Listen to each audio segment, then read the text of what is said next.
It's the Locked On Flyers podcast for Friday, July 12th, your daily dose of Flyers news, analysis, and high quality content that's wondering about the Flyers defense and that bottom pairing. Yeah, I've got questions.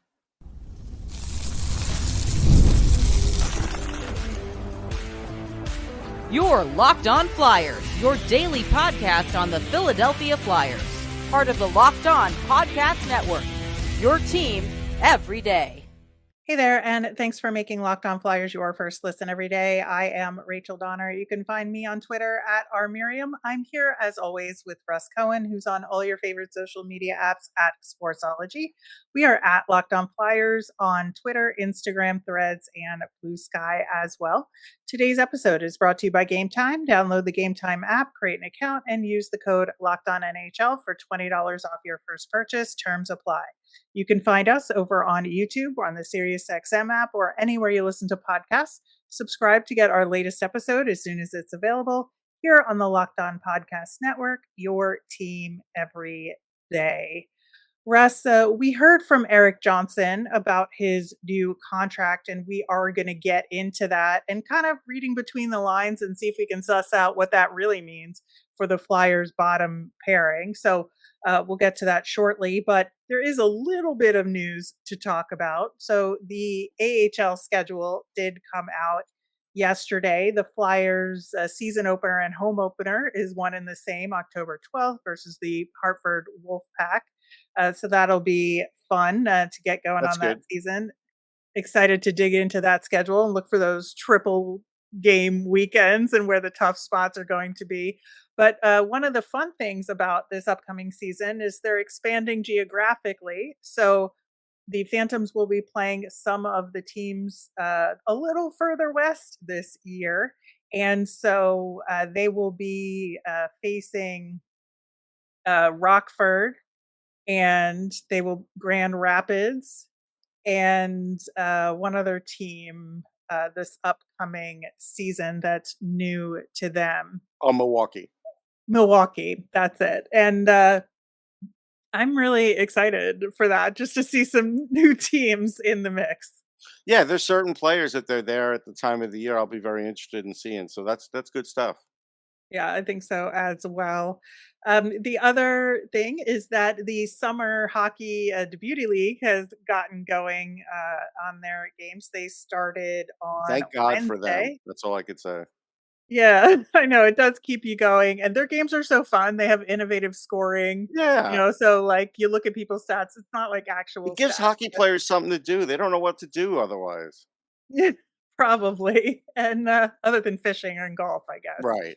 But I think that some of the fun things that they do is, in terms of penalties and how they deal with power plays and all of that. It's a fun league to watch. But there are some Flyers participating, similar to last year. Mm-hmm. We talked about it. So Ryan Poehling is out there in the league again, and that was like when we got our first look at him. Yes, was in the Beauty League, at least after he had signed with the Flyers. So he is back there. He's on the same team as Justin Braun and interestingly unsigned as of this point, Bryce Brodzinski. So we know he's not coming to the Flyers, but still don't know where he's going yet. True. Yeah, it's good for Justin Braun that he gets to keep the dream alive. And Brodzinski, I think somebody will pick him up in some fashion.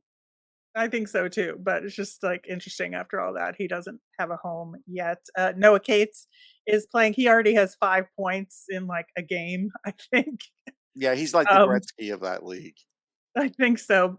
Bobby Brink is also in that league as well. So definitely some Flyers to keep an eye on there. One fun thing about their website is that they have a women's division as well. They have 2 teams that play each other. Okay.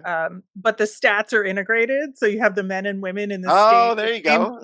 Love that. Love that cool. so much. So, we'll be keeping an eye on that aspect of it too. I'll be interested in the goaltending race, especially like who has the best save percentage. Yeah. His goalies are goalies.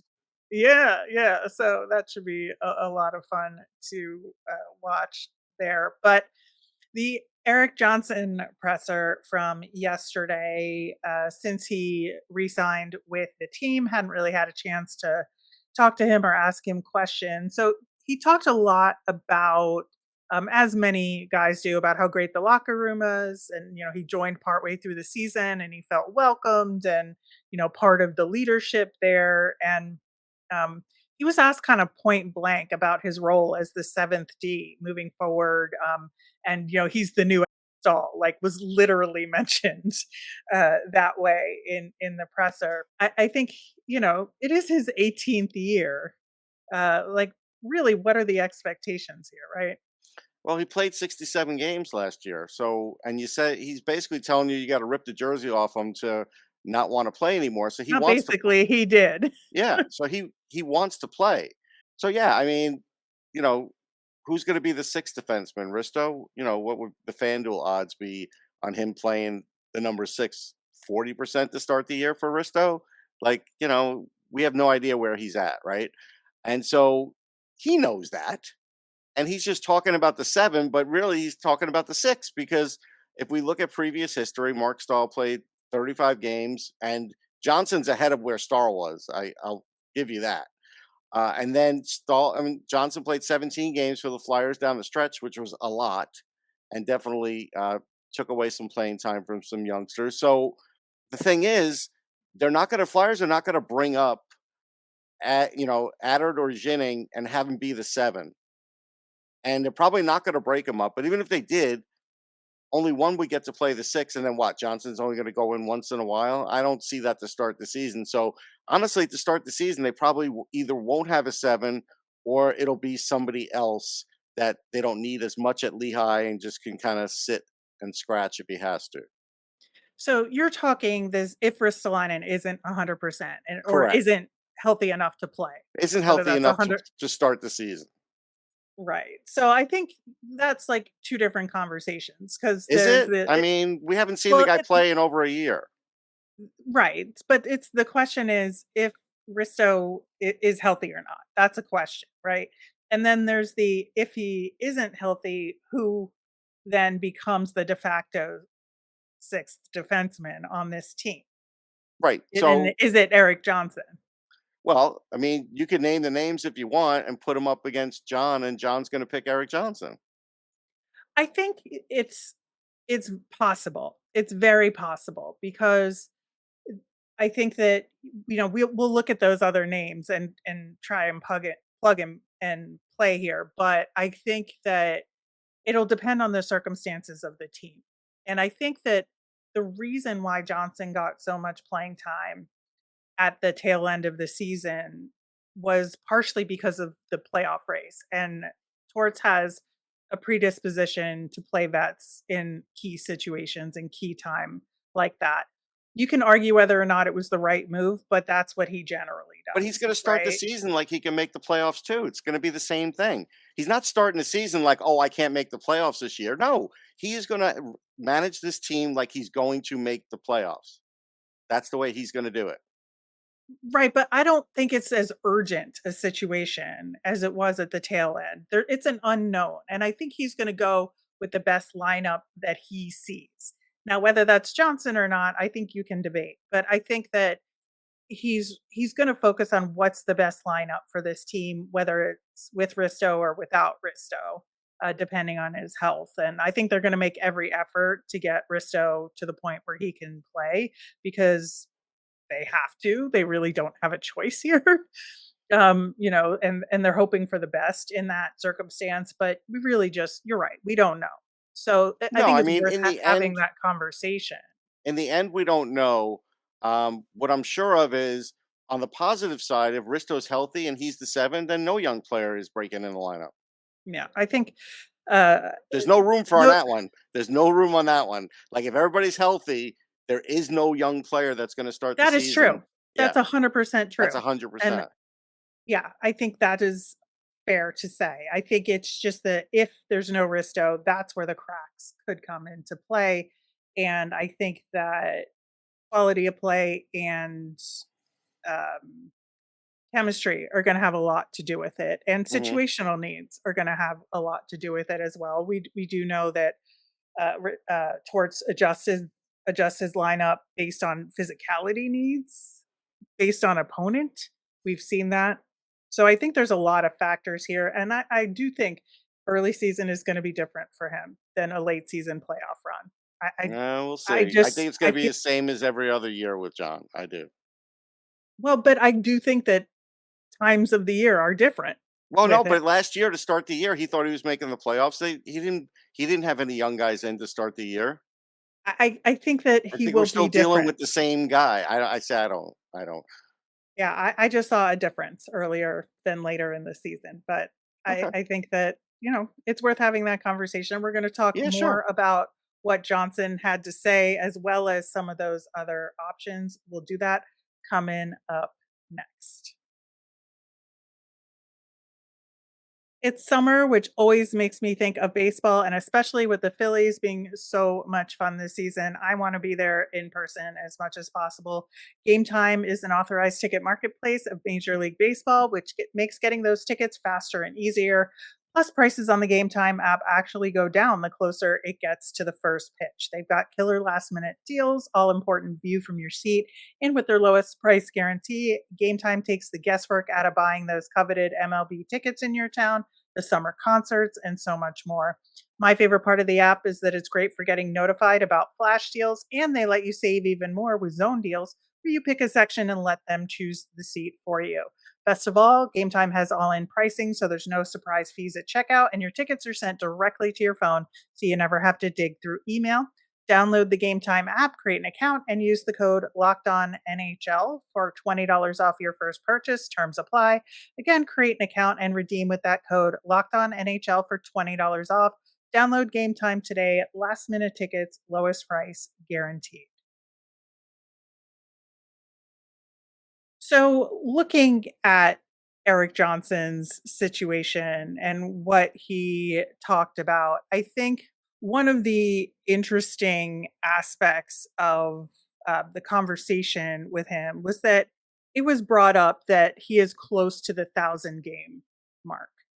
Hmm. And, was that a factor in his decision not to retire? And that's when he came up with the like, let him rip the jersey off me Hmm. comment, in terms like he, as long as he feels able to play, he wants to play. And that is a very hockey attitude to have. It's pretty typical. And I think it's very hard for hockey players to retire. I think it's hard for all athletes in general, but I think there's just something slightly different about the hockey player mentality. And, I think, man, we saw it with like Phil Kessel up until the last, like, he just really wasn't contributing out there, but he just kept going until nobody would take him anymore, essentially, right?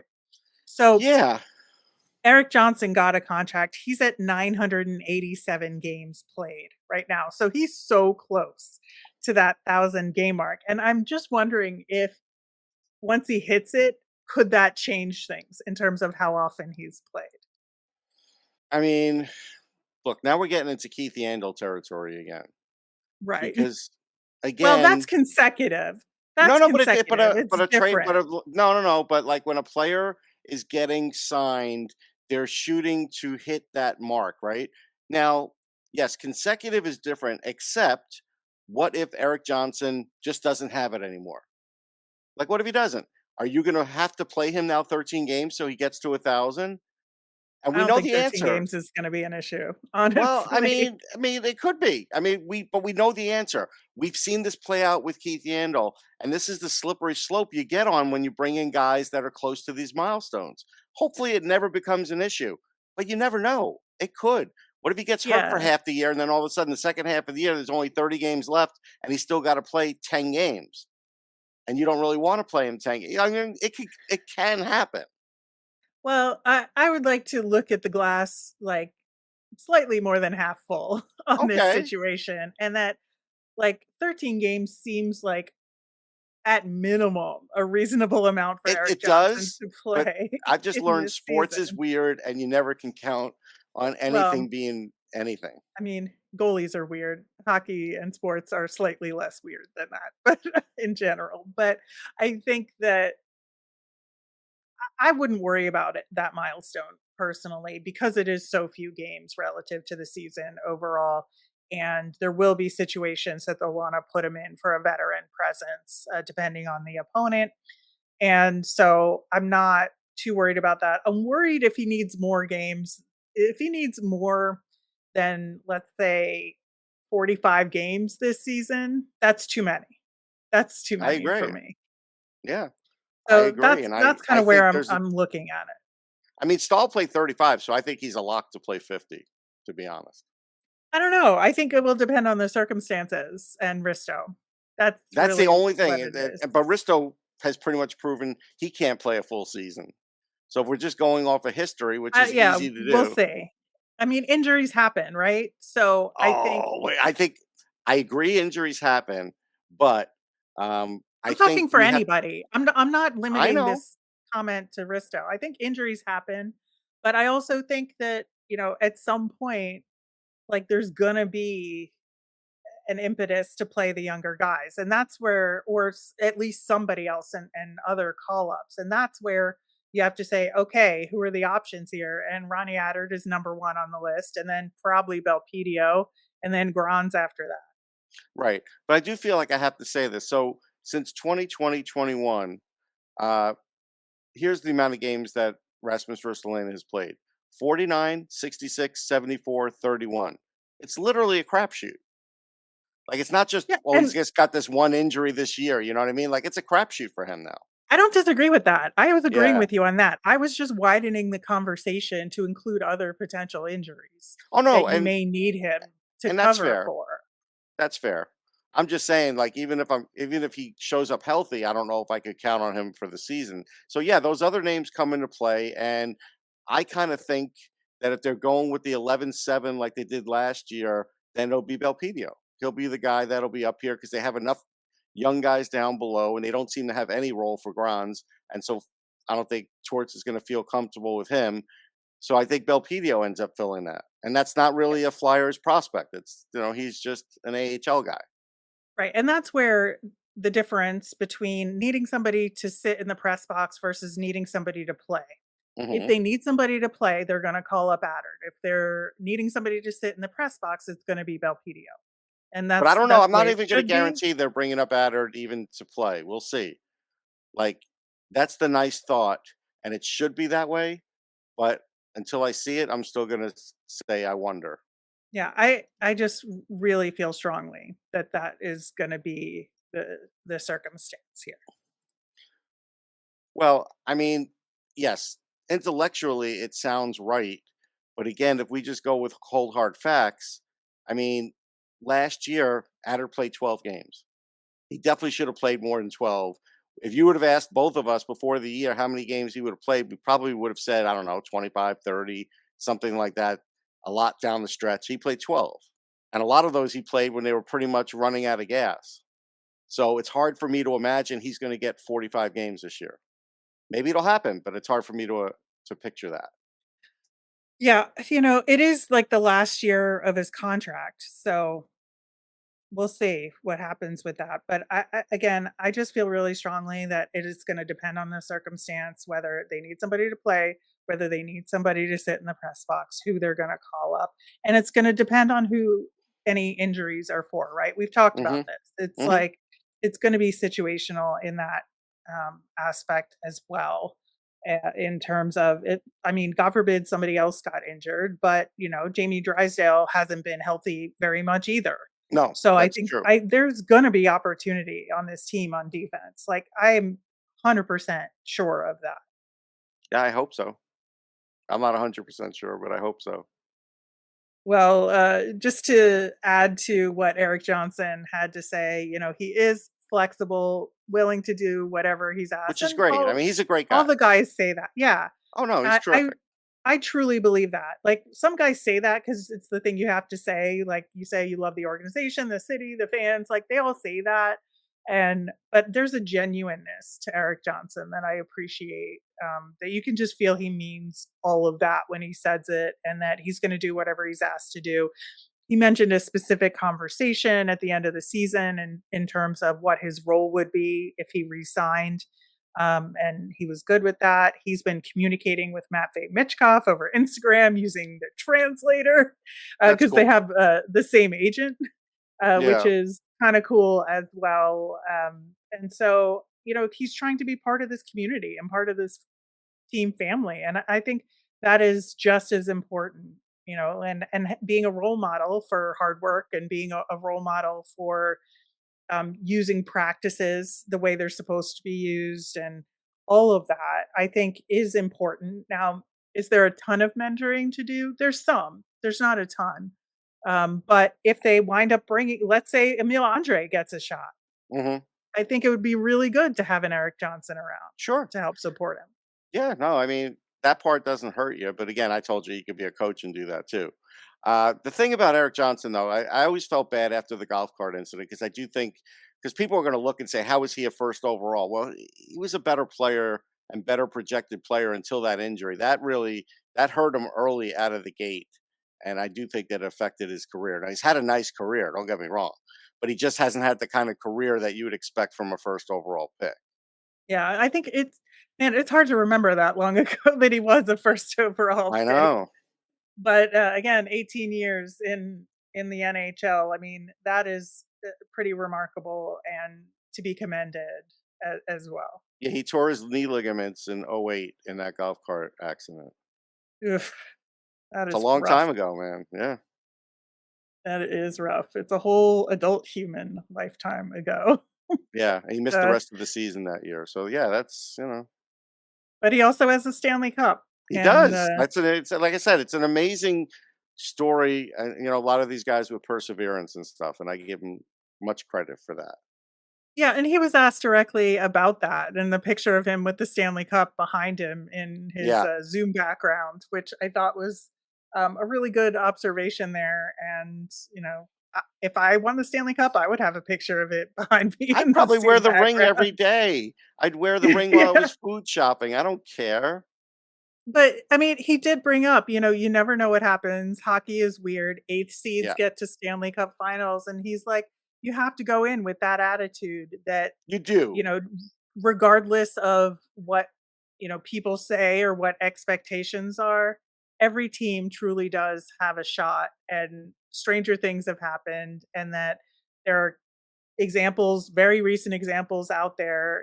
Florida, not this past year when they won the cup, but the year before that, they were an eight seed that got to the Stanley Cup final. The Kings won a Stanley Cup as an eight seed. Yeah, the And Kings had so, Jonathan Quick as an 8 seed. That was, you know, I'm not going with the right, but Kings. they did.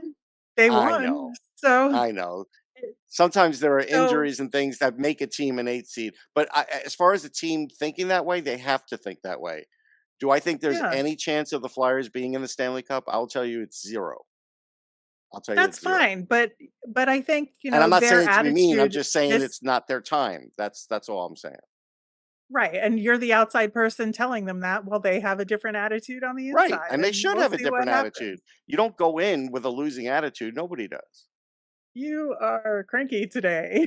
I'm not cranky, it's just one of those things. It's like, Rachel, you could be anything you want to be in this world. How many times have people told you that? It's really not true, but you can still control some of your destiny. But, I'm Yeah, just well, you talking can about it in control those what you terms. can control, and I get it. I get what you're saying, but, Yes. that's why he mentioned an outside and an inside perspective. Yeah. All right, we have our poll results from this week where we asked you about the new draft picks. We're gonna get to that coming up next.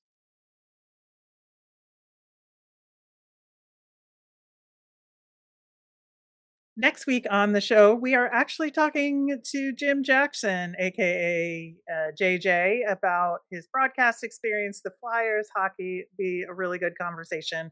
Looking forward to that and bringing it to you early next week. So stay tuned. In the meantime, our weekly poll from this week was based on what we know now and the development camp performance of the new 2024 Flyers draft picks. Which non-Jet Luchenko prospect are you most excited about moving forward? And I definitely got this correct. I mentioned when we introduced the poll that I knew who the winner was going to be, and 47% of the vote went to Noah Powell. Yeah, I'm not shocked at that. I mean, he really did make an impact. Like he showed everybody a little glimpse of what he might be able to do. Yeah, he definitely stood out at development camp.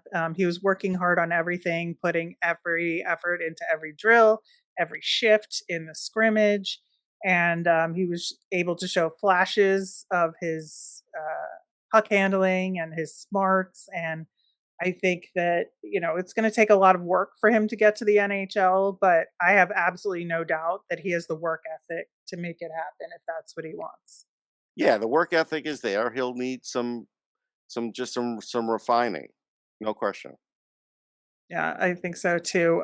In second place was Spencer Gill, which again I have pretty high hopes for him as well. I think he has a long road, but the backbone of what he needs to be a successful player, I think, is there. I think he just has to really just take those incremental steps with his skills and get up to an NHL speed and an NHL level of competition. Yeah, I think the thing with him is with Gil is the makeup is there. So I like the makeup, Mhm. and then yeah, I just have to see how the rest progresses. Yeah, it's just, getting the experience and getting stronger and filling out and all of that. But I do think that the potential is there. And then next was Jack Berglund with 19%. So, pretty close to Spencer Gill there, being the other second round draft pick. And I think, yeah, it kind of makes sense. If about half of the people said Noah Powell, then the other kind of big chunk was going to go to the second round picks because just by Yeah, the odds, they have the best potential, right? yeah, no question about it, and that's fine. I mean, again, I don't think either one of them are top six players, but I do think there's a chance they make the NHL. So there's that. Yeah, and then Heikki Ruohonen with 12%.